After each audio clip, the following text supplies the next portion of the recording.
दोस्तों खेसारी लाल को काराकाट आने से पवन सिंह को 99% नहीं 100% जीतना निश्चित हो गया। सबसे ज्यादा वोटिंग पवन सिंह को काराकाट में देखने को मिल रहा है। 100% जीतना इस वजह से निश्चित हो गया पवन सिंह को। खेसारी लाल काराकाट जाने से पूरा काराकाट की पब्लिक पवन या खेसारी के दीवाने हो जाते हैं और इसी की वजह से जो सारा वोट था वो पवन सिंह में पूरा कन्वर्ट हो गया। इसीलिए पवन सिंह को जीतना निश्चित है। यहाँ तक कि एजुकेशन के बड़े बड़े टीचर भी चर्चा करने लगे हैं। काराकाट से है अभी पवन सिंह, उधर जाके वो गर्दा मचेले हैं। तो यही गर्दा देख के हर कोई दीवाना है कि अब की बार पवन सिंह पार। अब 4 तारीख को रिजल्ट आने के बाद पता लगेगा कि कौन बनेगा विनर, पवन या उपेंद्र कुशवाहा।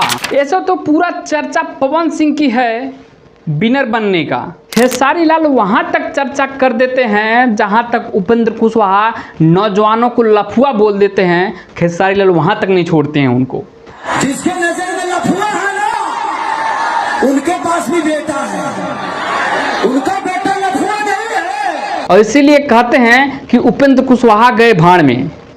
अब तो जीतने वाले हैं नहीं उपेंद्र कुशवाहा कि दोबारा से उड़ के आ जाएंगे मोदी जी के कहने से और मोदी जी के चर्चा करने से और मोदी जी के सपोर्ट से ये जीत जाएंगे। ऐसा काराकाट में होने वाला नहीं है। अब की चाहे कितना भी जोर लगा ले उपेंद्र कुशवाहा चाहे मोदी जी, पूरा चर्चा बन चुकी है पवन सिंह की लाने की और पूरा जोर लगा दिया है पवन सिंह अब की जीतने के लिए। अगर नहीं जीतते हैं तो उसको क्या कर सकता है कोई।